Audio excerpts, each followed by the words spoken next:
हमारे वक्त की धड़कन, हमारा चिंतन, हमारी भावनाएं, हमारे विचार, कभी कोमल बातचीत तो कभी इंटरेक्शन तेज तर्रार।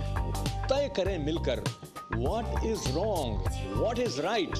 आईटीवी पर अशोक व्यास के साथ इनसाइट टुनाइट।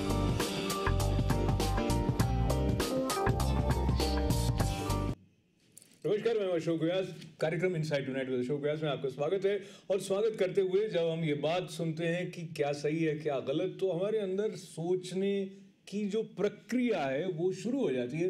क्योंकि कई बार हम जिस बात को सही मानते हैं और लोग उसको गलत मानते हैं, पर ये बात जब इस दिशा में बढ़ती है कि हम प्रकृति के साथ किस तरह से संबंधित हैं, the way we are related to nature, is it helping us or is it not helping us, or there are ways which are beyond our control that results into the kind of situation that Jammu and Kashmir is facing right now.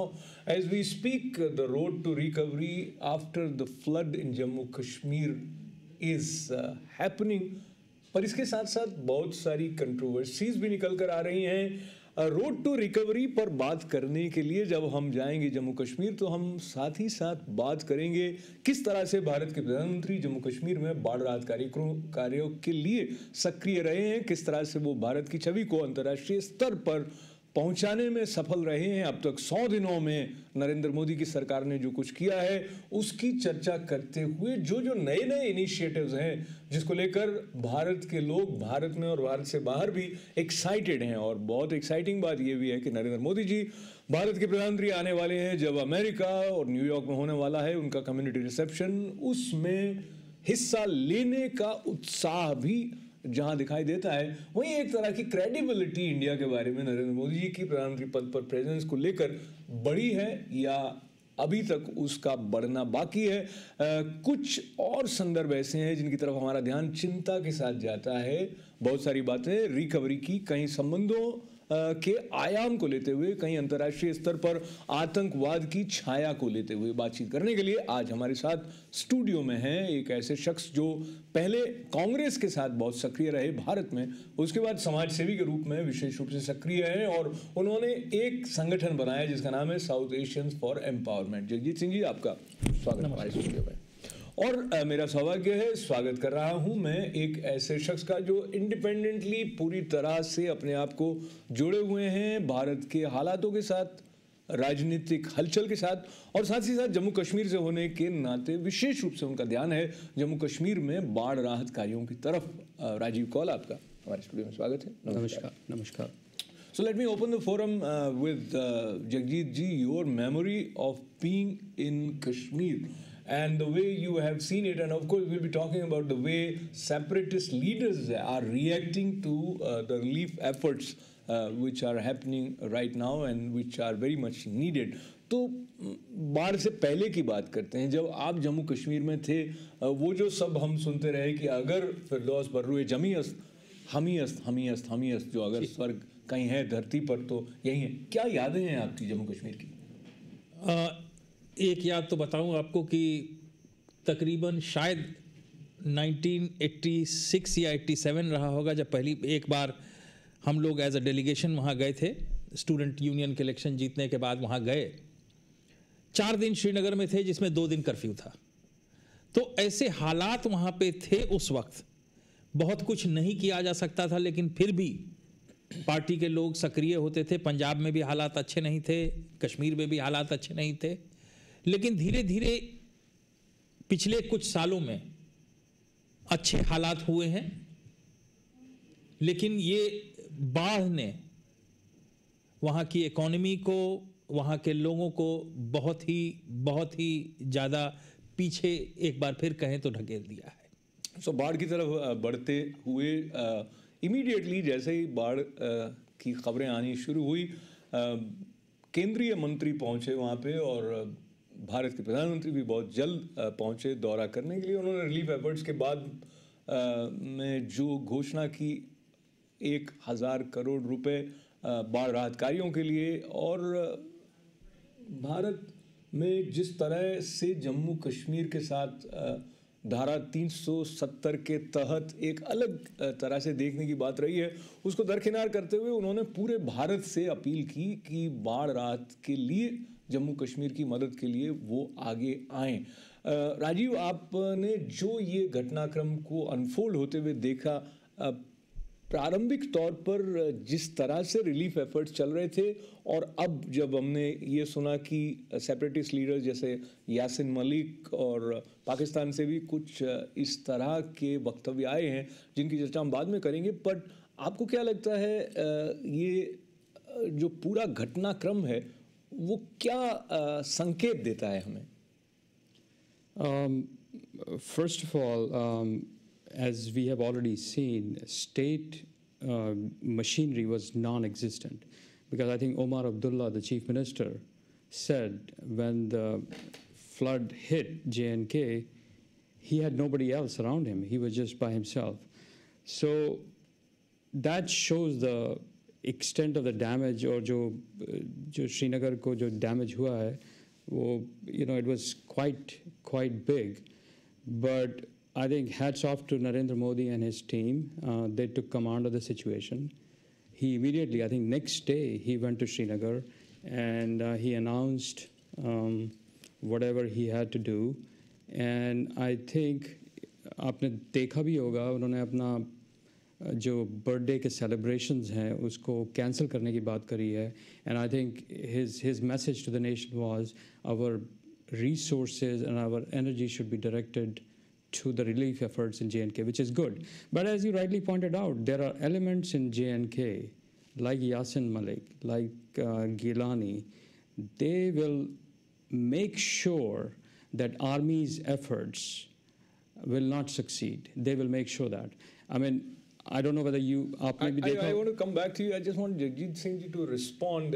There were news that people who were being helped by army personnel, they were actually throwing stones on some of the helicopters, which were also shown. And then I want Rajiv also to respond to this. How can you imagine a situation where in both people who need the help are being taken by the army people, and here comes a group of people led by Yasin Malik asking that we don't want to get the help from Indian army. And instead they have asked somewhere and they are seeking help from Pakistani army. I mean, what kind of mindset is that?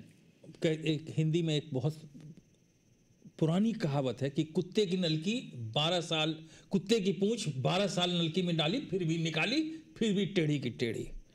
तो यही इनके साथ है. जब ये खुद पानी में घिरे थे तो इनको निकाला किसने? इनको निकाला इंडियन आर्मी में.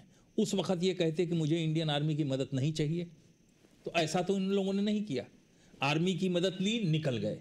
5-6 दिन तक कश्मीर में सारे लोगों ने आर्मी को बहुत ही श्रद्धा से, बहुत ही एक दूसरी नज़र से आर्मी को देखा कि कितना भी हम लोगों ने पहले भी इनकी खिलाफत की, लेकिन ये वक्त पे यही हमें बचाने आए हैं, और बहुत ही सम्मान किया आर्मी का. लेकिन जब ये लोग कुछ लोग ये जब निकल गए खुद, तो इन लोगों ने शायद भड़काना शुरू किया.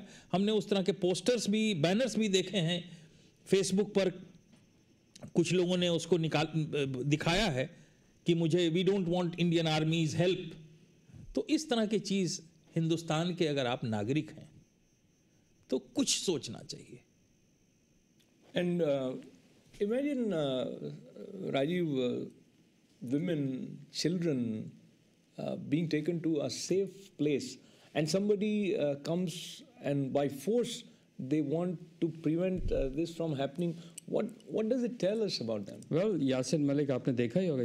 Yasin Malik asked his parents to be off the boat, which our Indian Army was taking them from. So that's a mindset, and I'm sorry to say this, but I don't think these people will ever change. They will remain who they are, and they will continue to do what they will do. But at the same time, I think Indian Army has changed a lot of minds and hearts in Kashmir right now, and I think the central government should take every precaution and make every effort to capitalize on this opportunity which has been given to them to make sure that Kashmir comes to complete normalcy and we Hindus are allowed to go back and live our lives there peacefully.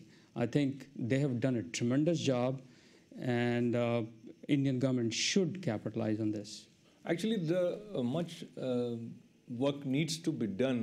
First of all, people getting to the safe place, and then the road to recovery is going to be very, very long, very taxing. And Prime Minister's call not to celebrate his birthday on 17th September, and he has encouraged people to contribute towards Jammu Kashmir relief efforts.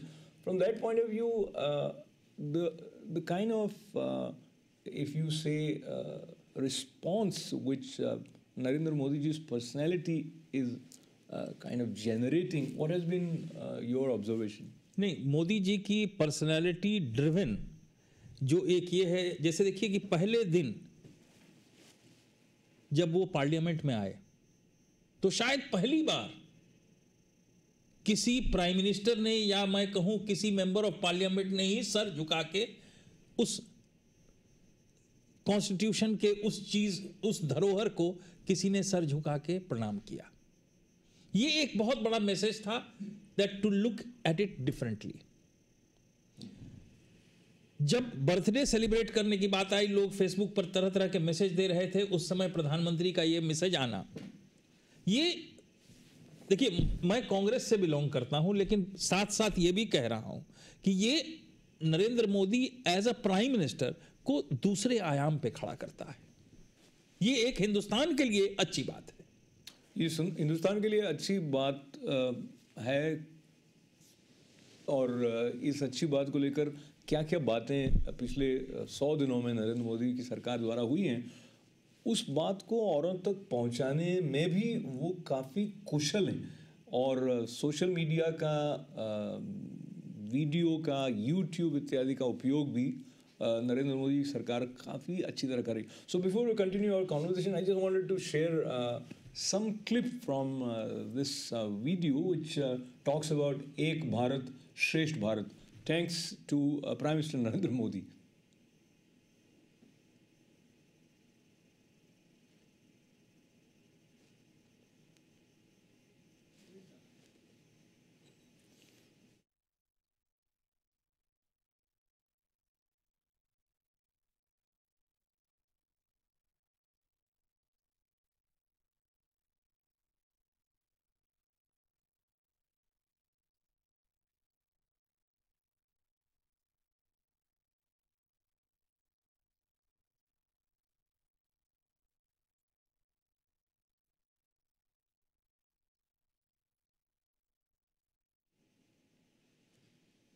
तो तकनीकी कारणों से वो सारा audio हम तक नहीं आ रहा था जिसमें ये बात भी बताई जा रही थी कि क्या क्या गतिविधियां हुई हैं पिछले समय में, किस तरह से दृष्टि सरकारी बदली है। और प्रधानमंत्री ने हाल ही में एक मंत्री महोदय को ये भी कहा कि वो पत्रकारों को उपहार देकर अपने बारे में सकारात्मक खबरें लिखने के लिए प्रेरित न करें या उन पर इस तरह का कोई दबाव न डालें। So that I think also is something new because Congress सरकार ने बहुत बार ये उपहार देने की तो परंपरा रही थी। बिल्कुल बिल्कुल, ये रही है। तो प्रेस कॉन्फ्रेंसों में और खास करके ब्रीफिंग्स में जब पत्रकार लोग आते थे तो उनको एक दिया जाता, तोहफे के तौर पे दिया जाता था। तो ये जो एक परिवर्तन है, इसके साथ साथ मोटा मोटा क्या खास परिवर्तन पिछले 100 दिन में राजीव आपको दिखता है जो नरेंद्र मोदी के नेतृत्व में भारत में शुरू हुआ है? Well, I think Arun Jaitley said it the best. I think Arun Jaitley का एक statement था. He said the previous government, NDA government, which he was part of, he said we used to leave office at 6 o'clock. Right now we leave office at 10, 11 o'clock. So that shows the seriousness and the sense of purpose these people have. And as you can see that Mr. Modi is formulating his foreign policy, economic policy to implement the ideas he has about moving India into the next decade and following years ahead.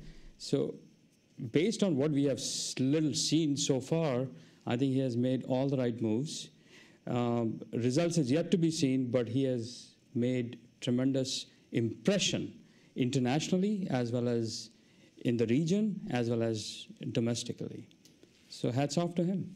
And now the way he has connected with world leaders has also brought a kind of glory for India, as we read many people writing. Of course, America has appreciated initiatives taken by Narendra Modi, and in Japan, he managed to give the kind of assurance which was helpful in mobilizing Japan to decide in favor of investing or contributing towards developmental works in India. And before we talk more about his Japan visit, we'll just take this short break and we'll be right back. Stay with us.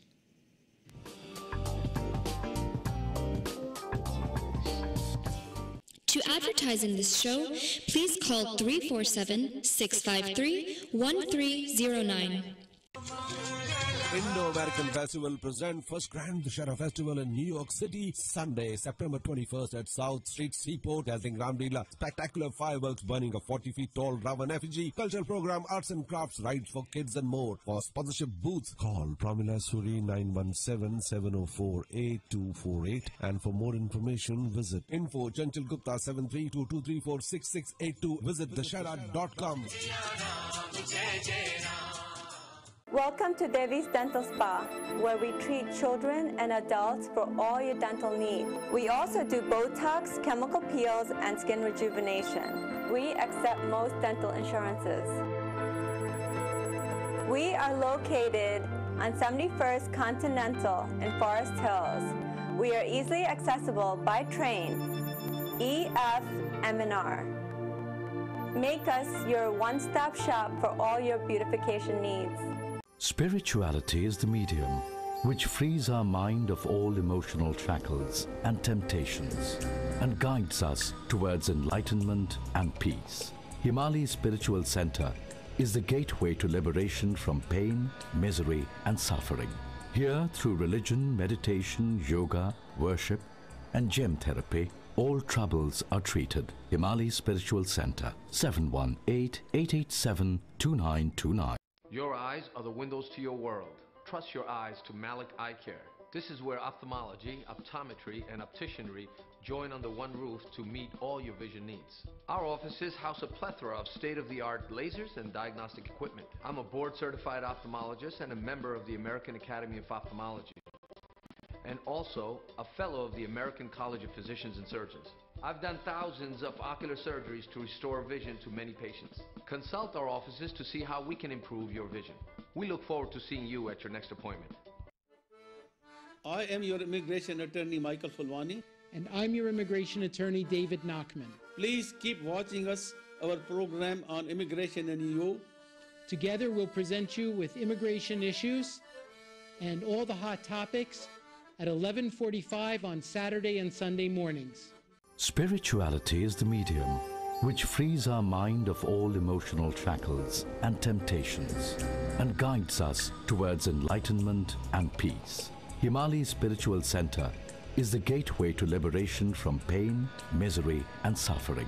Here, through religion, meditation, yoga, worship, and gem therapy, all troubles are treated. Himali Spiritual Center, 718-887-2929.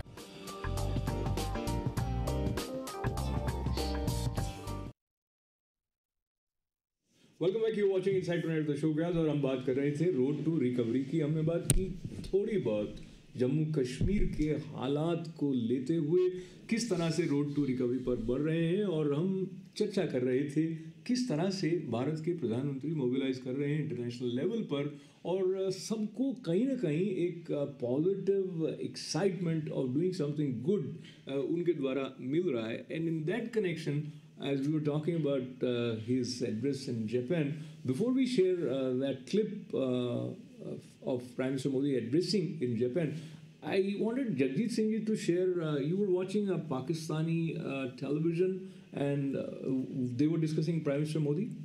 Modi ji के बारे में वहाँ चर्चा हो रही थी और चर्चा का मूल उद्देश्य था कि हिंदुस्तान के मोदी प्राइम मिनिस्टर बनने के बाद पूरी दुनिया से किस तरह पैसे और इन्वेस्टमेंट हिंदुस्तान को जा रहा है और पाकिस्तान को नहीं जा रहा है। मतलब बहरहाल उन्हीं लोगों ने गिनाया और जो कि मुझे समझ में आया कि $37 बिलियन जापान उनको दे जा रहा है और जापान से मोदी जी लेकर आ गए। उसके बाद चाइना वाले जा रहे हैं, पता नहीं वो कितना दे के जाएंगे। उसके बाद मोदी जी का अमेरिका का दौरा है जहां लंच क्लिंटन साहब के साथ है, क्लिंटन और हिलरी क्लिंटन के साथ है और तमाम प्रोग्राम्स हैं और जहां $500 बिलियन का बिजनेस कमिटमेंट होने वाला है। क्या बात। सो पाकिस्तानी मीडिया काफ़ी अच्छी तरह से ध्यान रखा है नरेंद्र मोदी जी क्या क्या कर रहे हैं। Let's see what our viewers want to say about it. Hello ITV Live. Yeah, hi, my name is Surinder Kaul. I was asked to call. Yes. Kaul sir, we were discussing about the Jammu Kashmir situation, and if you have kept yourself abreast with, since you are also appreciating member. Allow me to interject here. Yeah. So Surinder is Dr. Surinder Kaul, who is based in Houston. He is the president of Kashmiri Overseas Organization, and he has been coordinating efforts on behalf of all of us to do what is necessary. So Surinder, we don't have much time, but whatever little time we have, if you can let the viewers know what is going on and what we are planning to do. Yeah, Rajeev, actually I'm driving, but if it is okay with you, I can talk. Sure, go ahead. Yeah, let's be brief. Yeah. We are on live TV, by the way. Oh, am I? Yeah. Yes. Okay. All right. Good evening, everyone. This is Surinder Kaul. And actually, I'm told to explain about the current situation in the state of Jammu and Kashmir. And as we all are aware that Jammu and Kashmir state has been stuck with one of the devastating floods, which I'm told has won in the last 100 years. And basically, it is a massive humanitarian need there in the south of India. And because of the humanitarian needs, we are trying to do as much as we can. Let me interrupt you for a second. And we also have few images that have come from Jammu Kashmir, and things look quite challenging. In what way do you think people here can extend a helping hand? There are many things that need to be done because this is a massive. First of all, right now the priority is for relief and rescue. So all those people who are trapped, I know that the Indian Defense Forces, all the three sections of the defense personnel, Army, Air Force, and the Navy, and in addition to that, NDRF, that is National Defense Response Force, is very much active on the ground. They have put in all the force, their aircraft, and they have done a massive job in providing relief and rescue operations. And I heard that the latest around 200,000 people have been rescued by them. So in addition, the mammoth, keeping in view the huge task, it's not possible for the defense forces only. The local people they have also stepped in. And that the more the forces, the better it is, because this is a human issue. A lot of humanitarian needs are there. So that's what we as KOA are trying to provide that support to the needy members there in that part of the country. Let me ask you two quick questions. One, are you raising funds which are being sent to some organization working in that region? Two, we have heard certain news items talking about the way separatists are disrupting these flood relief efforts. do you think they would cause significant damage, or that is just on the fringe of the massive work that is happening? Yeah, I can speak for our organization, that the Kashmir Overseas Association. Yes, we are very much involved in this relief and rescue, and we are a small organization, and we belong to that part of Kashmir. We have our roots there. So it is our responsibility to see that how do we come to the rescue of the people there. And as such, we have released an initial, we have earmarked to begin with around $7,500 for relief and rescue, and we are dispatching the initial $5,000 to one of the organizations with whom we are partnering, that is known as All India Kashmiri Samaj. They will be also chipping in $5,000 to provide urgent relief where people need it the most. We have the boots on the ground there in the valley, and after the relief and rescue is over, then the role of rehabilitation will come into play. And one of the biggest things that the Kashmiri Overseas Association has undertaken is to provide healthcare consultations from U.S., from physicians of Kashmiri Overseas Association through telemedicine. So that was one of the responses to the first question. The second question, you touched about the separatists. Yeah, the separatists are trying because they have been marginalized, and the local population there are after them because they have not shown their presence on the ground. And on the contrary, all these 20, 25 years, they have been involved on each and everything, anything dealing with anti-India, brainwashing the local population there. But this is for the first time that the local population there have realized that these are all hollow slogans they have been using. They have been brainwashing, and they are missing in action.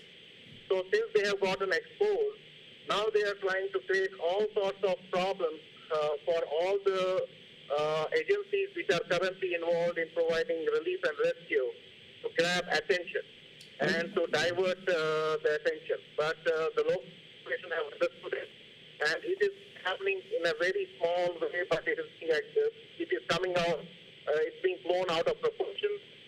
But the reality is that they have been marginalized, and they are not seeing any support coming because everyone has seen the wonderful job that the Indian Army and the Indian Air Force and the defense personnel have been doing. There is no doubt that the local youth have also gotten involved in helping the people out there. So that's why they are trying to grab that attention, and we should not pay much attention to that. Wonderful. We pay attention to what you just said, sir. I appreciate your contributing with much needed information and lots of good wishes with your efforts.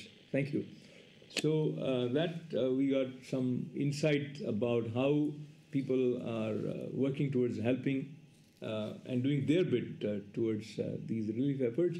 We're talking about the role of Narendra Modi, and then people who are marginalized and they who have been active and very open in calling themselves a separatist. When a Pakistani ambassador initiates a dialogue with them before the secretary level talks with India, the way India has reacted, Rajeev, what do you read in that? When it comes to India, Pakistan, and Kashmir, it's very hard to read actually what's going on. But I think the Indian government's response was very appropriate, and they rightly canceled the secretarial level talks which they were planning to hold. But that should not stop from Indian government to taking the next step, which is to resume the dialogue and once and for all finish up this problem which we are having for over 60 years now. It is a complex problem. I don't think it can be resolved overnight, but I think Indian government under the leadership of Narendra Modi is fully capable of dealing with the issue. I just want to come back to your Japan trip so that our viewers know Shinzo Abe, who is the Japanese Prime Minister, he follows only 4 people worldwide on Twitter, and one of them is Narendra Modi. And this is before Narendra Modi actually traveling to Japan. So that shows the extent of the chemistry and the relationship he has with Shinzo Abe. Both of them are nationalist leaders, and Shinzo Abe had visited Gujarat as when Narendra Modi was chief minister. So that is the chemistry and relationship these people have, yeah. And before we take a look at this clip which we have been talking about, I think there is something in the body language of Indian Prime Minister Narendra Modi which suggests a sense of openness, a kind of warmth, a kind of conviction and sort of clarity of vision in himself. Many times you see him spreading his arms the way you would have not seen the previous Prime Minister do. But anyway, this is something about the body language. But let's see what he said in Japan.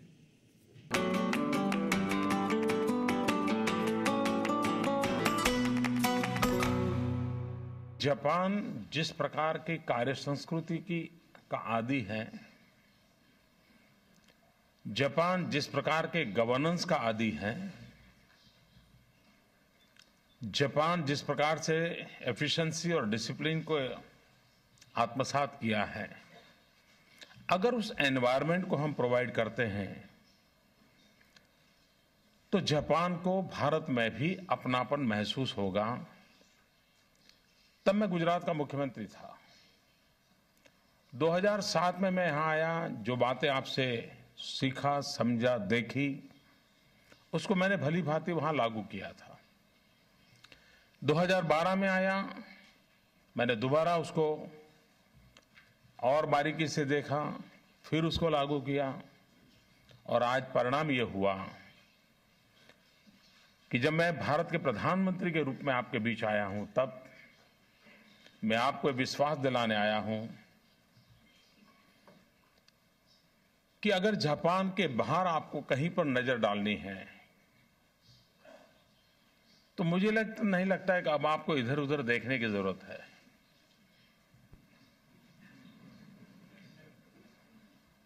अब एक ऐसी जगह है जो आपकी चिर परिचित है, सांस्कृतिक रूप से तो चिर परिचित है, लेकिन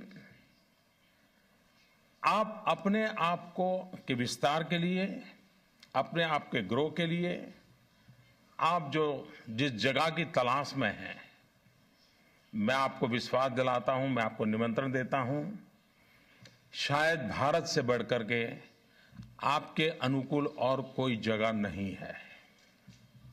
ये मैं विश्वास दिलाने। तो ये विश्वास दिलाना कि भारत से बढ़कर और कोई जगह शायद आपके विस्तार के लिए अनुकूल नहीं है, बहुत बड़ी बात है, और मुझे लगता है वो विश्वास दिलाने में सफल भी रहे। इसके बारे में जो कुछ हमने जापान का रिस्पॉन्स देखा, उसमें उसका प्रमाण देखा जा सकता है। Absolutely, yeah.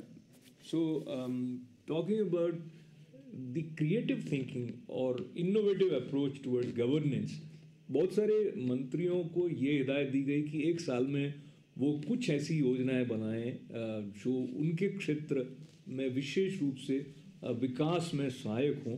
इसके अलावा ये घोषणा भी की गई है कि कुछ 100 शहर ऐसे होंगे जिन्हें स्मार्ट सिटी बनाया जाएगा। तो 35,000 करोड़ रुपए हर शहर पे खर्चा आने के बाद वहाँ पर क्या क्या होगा, बहुत सारी बातों में जो वहाँ जिस तरह के वाहन चलते हैं, वो ग्रीनरी कैसी होती है, इंटरनेट कनेक्शंस कैसा होगा, ये सारी बातें होने वाली हैं, पर इसके लिए टैक्स भी अधिक होगा उन शहरों का, ये भी खबर है। बट एक और बात जो महत्वपूर्ण है भारत के ट्रैफिक को लेते हुए, तो किस तरह से हम उसको व्यवस्थित कर सकते हैं, इसके बारे में भी कुछ नए इनिशिएटिव सरकार द्वारा लिए जा रहे हैं। उनकी तरफ बढ़ने से पहले जगजीत जी, आप याद करें, कंपेयर करें जो ट्रैफिक पैटर्न आप अमेरिका में एक्सपीरियंस करते हैं, इंडिया में करते हैं, सड़कों की हालत के बारे में आपका ऑब्जर्वेशन। देखिए, सीधी सी बात है, कानून वहाँ भी है, कानून यहाँ भी है। यहाँ हमें कानून का डर है, हम उसको मान लेते हैं। वहाँ हमें डर नहीं है, लेकिन जिस दिन वहाँ भी डर दिखाया गया है, मैं आपको उदाहरण देता हूँ, जब कॉमनवेल्थ गेम्स हो रहे थे तो दिल्ली शहर में स्पेशल ट्रैक्स बनाए गए थे, स्पेशल लेन्स बनाए गए थे, जिसमें सिर्फ कॉमनवेल्थ जो स्पोर्ट्स से रिलेटेड गाड़ियां थी वही जाएंगी, और अगर आप उसमें चले गए तो पैसे का जुर्माना था। और उसमें गाड़ियां तेज चलती थी, बाहर में जाम होती थी, तो लोग बाग उसी से जाने लगे और कहे कि अरे भाई क्या है, 500 रुपए का फाइन है, दो। सरकार ने तुरंत रीड किया कि बहुत सारे लोग जिनके पास पैसा है 500 रुपया फाइन देके आगे बढ़ रहे हैं। तुरंत एक कानून में संशोधन किया गया कि 500 रुपए फाइन ही नहीं, 2 महीने की कैद भी होगी। अगले दिन उसका परिणाम आया कि उसमें कोई दूसरी गाड़ी नहीं दिखाई पड़ रही थी। कहने का मतलब यह कि कानून का डर अगर होगा तो लोग मानेंगे, वरना वो लाल पीली हरी बत्ती शोभा सुंदर के रूप में मानी जाए। तो कानून का डर कितना है, इसका अनुभव मेरा स्वयं का ऐसा है कई भारत के शहरों में कि रेड लाइट पर अपने साथ जो ड्राइव कर रहे हैं गाड़ी, उनको रुकने के लिए कहते हैं और वो मुस्कुरा कर देखते हैं कि अगर रुके रहे तो हमेशा रुके ही रह जाएंगे। राजीव, आपका क्या एक्सपीरियंस ट्रैफिक के बारे में? मैं आज सुबह की बात बताता हूँ अपनी। In the morning, I was driving to Manhattan, so traffic was very bad. मैंने सोचा यार, मैं 9:30 बज रहे थे, मैंने सोचा चलिए मैं HOV लेन में चला जाता हूँ। As soon as I entered in HOV lane, there was a sign there, fines plus points. मैंने कहा यार फाइन तो ठीक है, अगर पॉइंट लग गए तो बड़ी मुश्किल हो जाएगा। I immediately changed the track and I came to the regular lane. So what Jagjit Singh ji said is absolutely correct. The fear of the law is not there in India, and unless that thing is going to change, nothing will change. You can create all the laws in the books, but nothing will change. पर अब फिलहाल जो कानून आने वाले हैं उसमें यह है कि अगर आप भारत में गाड़ी चलाते हुए सेल फोन यूज़ करेंगे तो आपको 4,000 से 10,000 रुपए का फाइन लग सकता है। पर अब सवाल ये आएगा कि वो फाइन सचमुच 4,000 10,000 का होगा या कुछ लोग पुलिस वाले को 500 रुपए देकर आगे चले जाएंगे। आज मैंने एक देखा, दैनिक जागरण या किसी अखबार की एक तस्वीर थी कि एक पुलिस कांस्टेबल ने अपनी बीवी का ही चालान काट दिया। तो ऐसे लोग भी हैं हिंदुस्तान में। Oh boy. तो ये तो बहुत डबल हिम्मत की बात होगी। तो चालान कर दे। अब घर जाने पर क्या हुआ होगा वो अलग बात है। लेकिन इसी तरह से प्रावधान ये है कि यदि कोई रेड लाइट अब क्रॉस करेगा तो उनको 10,000 रुपए जुर्माना देना पड़ेगा।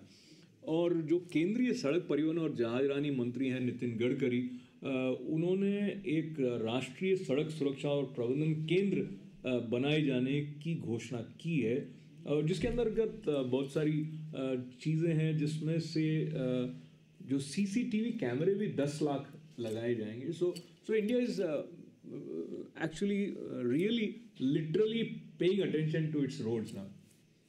नहीं, सड़क तो काफ़ी national highway authority of India के तरफ से बहुत माने 27 किलोमीटर पर डे की रफ्तार से सड़कें बनी हैं कांग्रेस की सरकार में। लेकिन सवाल यह है कि उस सड़क पर फिर आगे क्या हो रहा है, तो मेंटेनेंस प्लस सड़क पर चलने वाले जो लोग हैं, क्या वो यातायात के नियमों का पालन कर रहे हैं? असली चीज वो है, तो वो इंप्लीमेंट शायद अब हो। तो सड़क पर चलते हुए अपनी सुरक्षा के साथ साथ दूसरों की सुरक्षा का ध्यान रखना बहुत ही आवश्यक है। और सड़क एक प्रतीक है कि हम आगे बढ़ें। आगे बढ़ते हुए जो नरेंद्र मोदी जी की सरकार है, उन्होंने कई सारे कार्य जो नए शुरू किए हैं, उनमें विदेश संबंध के बारे में हम चर्चा कर रहे थे। और खबर है कि जब वो न्यूयॉर्क आएंगे उस समय पाकिस्तान के जो प्रधानमंत्री नवाज शरीफ जी हैं, वो भी यहाँ होंगे। पर अभी तक दोनों के बीच में किसी तरह की मुलाकात होने की घोषणा नहीं हुई है। तो do you think if it is a conscious decision on the part of Indian government as well as Pakistani government, this is the right way to go, or this would have been an opportunity कि जहाँ दोनों नेता आपस में बात करें, संबंधों को आगे ले जाएं? Well, I don't know about India, but I think Pakistani Prime Minister is having a lot of trouble at home. As we all know, there's a lot of demonstration going on. Imran Khan and there's another politician. They are demonstrating in front of Parliament for the last 30 days or so. So there's actually his power has been diminished somewhat. Yeah. So I think Nawaz Sharif is kind of in a very, very tight spot. So he does not want to look weak in front of his domestic audience. So on part of Pakistani government, I think it's a conscious effort not to look weak. But I think it would be good for both countries to meet here in New York and continue talking. Because without talking, this problem is not going to be solved. But बातचीत करने से भी कुछ समाधान की दिशा में कदम बढ़े, ऐसी तभी स्थिति आ सकती है जब जो वादे एक देश दूसरे के साथ करे उस पर वो खरा उतरे। यहाँ मैं थोड़ा सा कौल साहब से डिफर करूँगा। बात आप किसके साथ करते हैं? जो आपकी बात सुने और एक बराबर के लेवल पर आप बात करें। अब आप एक तरफ तो बॉर्डर के सारे नियमों का उल्लंघन करें, गोली चलाएं, लाइन ऑफ कंट्रोल जो है उसको ये करें, फिर हम आपसे बात करें। ये कुछ पछता नहीं है देश के लोगों को। दूसरी तरफ ये देखें कि जम्मू कश्मीर में जो बाढ़ की विपदा आई, पाकिस्तान ऑक्यूपाइड कश्मीर में भी लोगों को उसी तरह की विपदा थी। पाकिस्तान की इकोनॉमिक हालात वैसी नहीं है जो हिंदुस्तान की है। ऐसे हालात को देखते हुए हमारे प्रधानमंत्री ने एक अच्छा, बहुत ही सराहनीय कदम उठाया था कि उन्होंने नवाज शरीफ जी को यह मैसेज दिया कि हम आपकी मदद करना चाहते हैं। बाढ़ में लोग एक ह्यूमैनिटेरियन तरीके से, पाकिस्तान ने उसे ठुकरा दिया। तो ऐसे हालात में मतलब opposition for the sake of opposition, आप फिर उनसे क्या बात करेंगे? तो अगर बातचीत रुक जाए तो समाधान कैसे निकले, ये सवाल हमारे साथ अभी भी ठहरा हुआ है। But let me see who is trying to contribute to this conversation. Hello ITV live. Hi, how are you? Very nice. What's your name sir? Mahendra Bhatt. हाँ महेंद्र जी, तो आप बताइए कि भारत और पाकिस्तान के राष्ट्राध्यक्ष न्यूयॉर्क में बात करें या न करें, आप क्या समझते हैं क्या ठीक रहेगा? कितने साल बात करेंगे? कितने साल तक बात करते रहेंगे? जब तक समाधान नहीं, तक बात करते रहेंगे। मेरे को सुनाई तो देता नहीं, फिर उनके साथ बात करने का मतलब क्या है? आपकी बात को लेते हुए मैं कॉल साहब की तरफ जा रहा हूँ। So what would you respond to him? No, I agree with the sentiments. I do not disagree with Jagjit Singh ji. I do not disagree with Mr. Bhatt, you said? Yes. I do not disagree with them. I have the same views, but... कब तक बात करते रहोगे? But I think Narendra Modi, when he took the oath of the office, he started a dialogue. I think he should take this dialogue to its logical conclusion. And if it does not result in a meaningful conclusion, then we do what we have to do. But once you have taken a step, I think you need to take it forward. शांति का हाथ बढ़ाया, बहस में मार पड़ा। तो आप उनकी बात सुने, फिर आपकी बात पे आते हैं वापस। हाँ।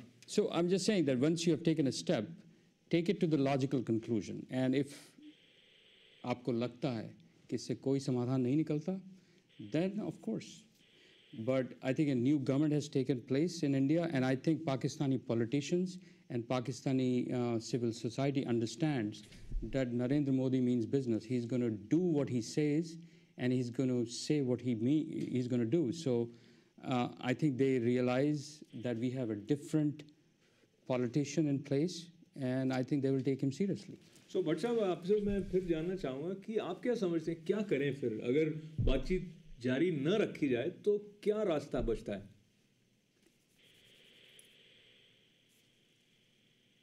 उसको कुछ ना कुछ रास्ता तो दिखाना पड़ेगा ना। क्या रास्ता? मारते तो अपने को भी मारनी पड़ती है ना। उसके सामने होता है, कुत्ता जब भौंकता है तो उसके सामने आना पड़ता है ना, लाठी तो दिखानी पड़ती है ना। तो आप जिस तरह की बात करें, मुझे लगता है डिप्लोमेटिक तरीके से जो लोग चर्चा करते हैं, कैसे करेंगे ये सब बात?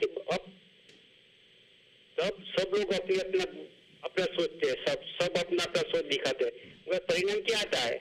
भारत को सहन करना पड़ता है। कितने साल 60 साल हुए, क्या किया? अच्छा चलिए, आपके साथ मैं आपसे पूछता था, क्या ये अपनी कायरता है या ये अपनी कायरता है या ये मूर्खता है या वी आर होपलेस? तो पाकिस्तान इज कंसर्न। अच्छा, मैं आपके साथ एक और शब्द जोड़ना चाहता हूँ। आपने कहा कायरता है या मूर्खता है, या मैं कहना चाहता हूँ या ये हमारी समझदारी है। तो मैं हमारे पैनलिस्ट को जवाब देने देता हूँ जी।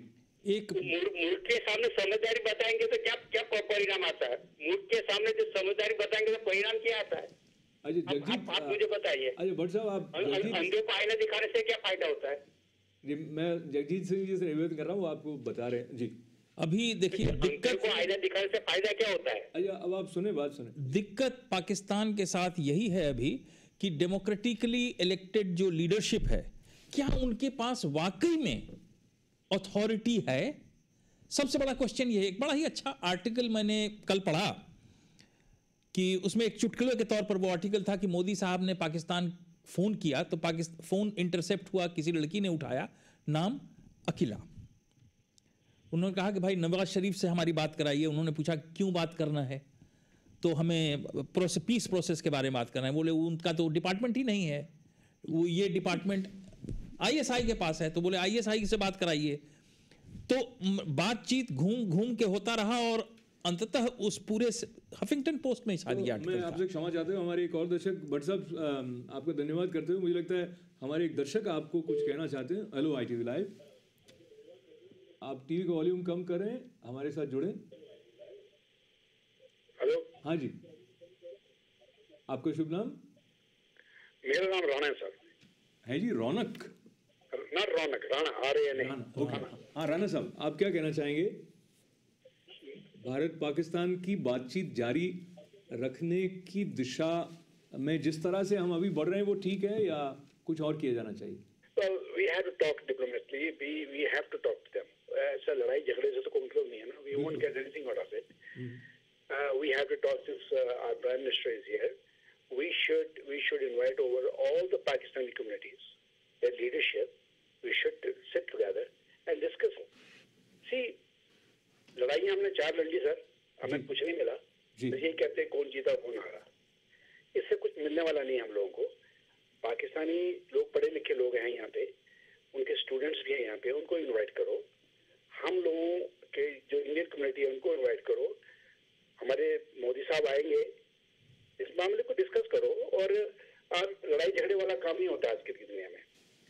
आज की दुनिया में बातचीत से ही काम बनता है।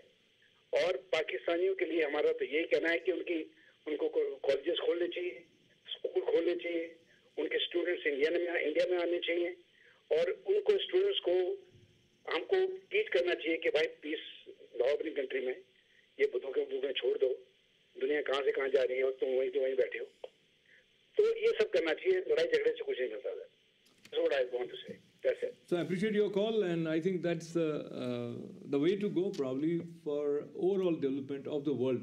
But then ये जो बट के साथ क्वेश्चन आता है उसको लेके जगजीत जी हमारे कुछ और साथी अलग तरह से सोचते हैं। उन्हें लगता है कि उस तरह की सोच भी हमारे साथ रखनी चाहिए। देखो जी, पाकिस्तान के पास कुछ नहीं है। जी, मैं ये कहना चाहता हूँ कि पाकिस्तान के पास कुछ नहीं है और पाकिस्तान के साथ लड़ाई करेंगे तो आपने नुकसान होने वाला है। आपको क्या मिलेगा उससे? कुछ नहीं। वहाँ क्या करोगे आप जाके? तो हमको उनको किसी तरह we have to educate them, we have to tell them the right thing. हमारी कंट्री कहाँ से कहाँ पहुँच गई, इंडिया कहाँ से कहाँ आ गया। हम दोनों लोग एक ही टाइम पे आज़ाद हुए थे, वो वहीं के वहीं बैठे हुए हैं। उनके पास खाने के लिए नहीं है, उनके पास सड़कें नहीं है, उनके पास ये है कि हथियार उठा लो, वो झूठ बोल लो। तो इससे नहीं बनने वाला सर कुछ भी। तो हम लोगों को कहीं ना कहीं आप we have to take a first step and we have to talk to them. That's it. So I appreciate your call, Rana sir. Thank you very much for being with us. Hello ITV Live. Hi. Hi, how are you? Fine. आपका शुभ नाम? महेंद्र भट्ट। अरे भट्ट साहब, अभी आपने phone किया, आप कुछ और जोड़ना चाहते थे? हाँ हाँ जी बोले। सब पाकिस्तान का था। फिर से कहें। पूरी दुनिया जानती है कि कसब पाकिस्तान का था, वो टेररिस्ट था जी, कसब। बिल्कुल। किसी भी पाकिस्तान ने कहा कि वो पाकिस्तान के टेररिस्ट आए बम्बई में हमला किया, किसी भी पाकिस्तानी ने बोला है? सब पाकिस्तान बोला दुनिया में कहाँ भी रहता है, एक भी पाकिस्तान पाकिस्तानी ने बोला कि भाई ये हमला पाकिस्तानी ने किया है, वो टेररिस्ट पाकिस्तानी पे टेररिस्ट थे। आप बताइए, सच बताइए। ये सच बताने के लिए मैं आप कौल साहब को जहमत दे रहा हूँ जी। क्या उनसे बात करके क्या मिलेगा?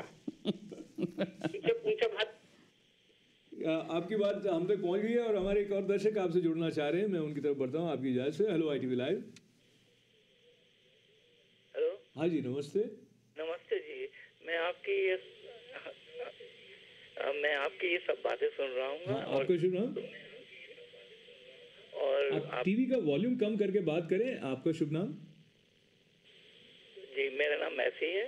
मैसी जी। मैं ये इंडिया पाकिस्तान की जो एक साहब ने बोला पहले कि इतने साल से ये चीज चल रही है और कोई सोल्यूशन नहीं निकलता जी। और आप देखिए कि कितनी दफा इंडियन गवर्नमेंट ने उनसे बातचीत करने की कोशिश की, लेकिन कभी कामयाब नहीं हुए। और फिर दूसरी बात ये है कि अब ये एक भाई साहब बोल रहे थे कि इंडियन पाकिस्तानी स्टूडेंट्स वहाँ आने चाहिए। आप सोचते हैं कि पाकिस्तानी स्टूडेंट के साथ कितने आतंकवादी भी आ जाएंगे बीच में, फिर प्रॉब्लम होगी। ये भी दूसरी बात ये है, देखिए ये हमारा भारत जो कश्मीर है, हम कहते हैं ये हमारा हिस्सा है कश्मीर, और उसमें से क्या चीज वो मांगना चाहते हैं इसके बारे में कोई डिस्कस नहीं करता। और अगर वो मांगते हैं कि हमें इतना हिस्सा कश्मीर का चाहिए तो हम देने को तैयार है नहीं। क्यों देने को तैयार होंगे, ये तो सवाल ही आपने एक अलग तरह का उठा दिया जो बातचीत को अलग दिशा में ले जाएगा। पर उस मुद्दे की तरफ मैं अभी नहीं बढ़ना चाह रहा हूँ, लेकिन आपने जो पॉइंट उठाया वो बिल्कुल कायदे के हैं। और मुझे somehow ऐसा लगता है कि इस विषय पर बहुत लोग सोच रहे हैं। तो हमारे कुछ और दर्शक, समय कम है, मैं उनसे बात करूँ आपकी इजाज़त से। शुक्रिया जी, धन्यवाद। Hello ITV live. Hello ITV live. Yes. हाँ जी नमस्ते, आपका नाम? अशोक जी नमस्ते। नमस्ते अच्छा, अभी जो आप लोग जो बात कर रहे हैं पाकिस्तान के बारे में जी। अभिमन, मेरा नाम अभिमन। यस जी। अच्छा, ये जो पाकिस्तान के बारे में बात कर रहे हैं, राइट। हाँ जी, ये तो ग्लोबलाइजेशन सिस्टम है जी, लेकिन उनका मिनिस्टर को अभी तक नहीं मालूम है। फिर वो जो ग्लोबलाइजेशन सिस्टम है, इसी के लिए तो इंडिया और पाकिस्तान डिवाइड हुआ थे, राइट? अच्छा, अभी तो सब कुछ हो गया, फिर मुझे नहीं लगता है पाकिस्तान में बात करना ठीक नहीं है। उनको खुद मालूम होना जरूरी है। सो मुझे तो ऐसे लगता है जो मीडिया जैसा समझता है, इनका मिनिस्टर ऐसा ही समझता है। इनका जो मंत्री वगैरह होता है ना, जी। इसी टाइप का है। तो आपको लगता है बातचीत से समाधान नहीं निकल सकता है? ये मुझे नहीं लगता है बात करना, किस बात के लिए बात करना चाहिए। चलिए, थैंक यू वेरी मच। लेकिन मैं बात जारी रखता हूँ, हमारे कुछ और दर्शक जुड़ रहे हैं। Hello ITV live. टीवी का वॉल्यूम कम करें, समय कम है जी। आपका शुभ नाम?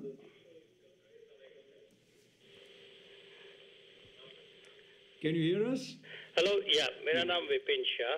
हाँ विपिन जी। अच्छा, अशोक जी कैसे हैं? बहुत आनंद है। बात हो रही है, पाकिस्तान और इंडिया की बात हो रही है जी, लेकिन मैं नहीं समझता हूँ कि ये सॉल्यूशन आने वाला है, क्योंकि ऐसा नहीं है कि पाकिस्तान और India they don't want to make a settlement, but there are so many country also, some other महासत्ता also, they don't want to finish this one. जी जी। तो देखो, अगर अपना इतिहास देखे तो 60 साल में कभी भी बड़े कंट्री ने, महासत्ता ने कभी उसमें इन्वॉल्व नहीं हुए to settle down this things. They want to that you get separate. They can sell the arm to this country. They make money out of it. Right. They want to, some of the maybe Mahasatta wants to build up their, like Mathak over there also in Kashmir. So उसमें पाकिस्तान क्या है और India क्या है? They want to solve the problem, but these people not going to make your problem solve. So I think I got your point. We are right. The person who lives over there.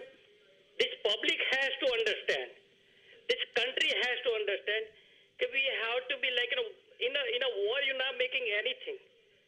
So I got your point, and just looking at the time constraint. Bring the inflation in your country, people will lose. Right.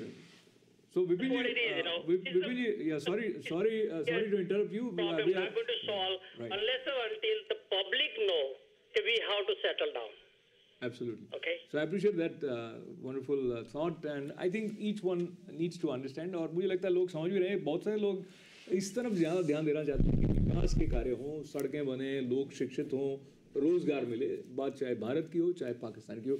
समय की सीमा को देखते हुए मैं आप दोनों की उपस्थिति के लिए आपका धन्यवाद करते करते भी एक बात को फिर याद कर लेना चाहता हूं कि हफीज़ सईद के बारे में, जिनको गिरफ्तार नहीं किए जाने पर पाकिस्तान की तरफ से ये वक्तव्य आया कि वो पाकिस्तान के एक स्वतंत्र नागरिक हैं। हालांकि बहुत सारे एविडेंस ऐसे हैं जो ये सजेस्ट करते हैं कि he has been the mastermind for Mumbai attack, पर उनका कहना है कि ऐसा कोई सबूत सरकार के पास नहीं है। So, see, as Jagjit Singh rightly said, Pakistan's biggest problem is the politicians are not in charge. Nobody knows who's in charge, whether it's ISI, whether it's army establishment, nobody knows. And everybody's playing their cards to maximize their role in the society in Pakistan. So we don't know, but it's very regrettable. So one last call. Hello, ITV Live. Hello. हाँ जी, बहुत संक्षेप में अपनी बात कहें। हाँ जी, अशोक जी नमस्कार। नमस्कार कपूर साहब। हाँ जी, पाकिस्तान के साथ बातचीत भी होगी, टूट जाएगी, चलता रहेगा, और आखिर पाकिस्तान का हाल वही होना जो जलालुद्दीन खिलजी के टाइम हुआ था। चाचा ने भतीजे को मारा, भतीजा ने बाप को कैद किया, इन्होंने आपस में लड़ के खत्म हो जाना है। तो इस बात जो कि हमारा जो चीफ था मिलिट्री का, उसने पहले दिन कह दिया था ईंट का जवाब पत्थर से देंगे, और वो हो रहा है।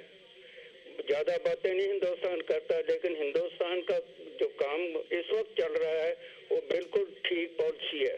तो आपका धन्यवाद है। और ये भारत की जो नज़रिया है, जिस तरह से इंडियन गवर्नमेंट काम कर रही है, मुझे लगता है बहुत लोग उस बात से सहमत हैं कि उन्होंने सेक्रेटरी लेवल टॉक को पाकिस्तानी एम्बेसडर द्वारा सेपरेटिस्ट लीडर के साथ उसके ठीक पहले बात करने के कारण रोक दिया। उसको पॉजिटिव लिया जा रहा है अधिकतर लोगों के द्वारा, पर हम हमेशा ये चाहेंगे कि शांति बनी रहे क्षेत्र में और सब लोगों का विकास हो।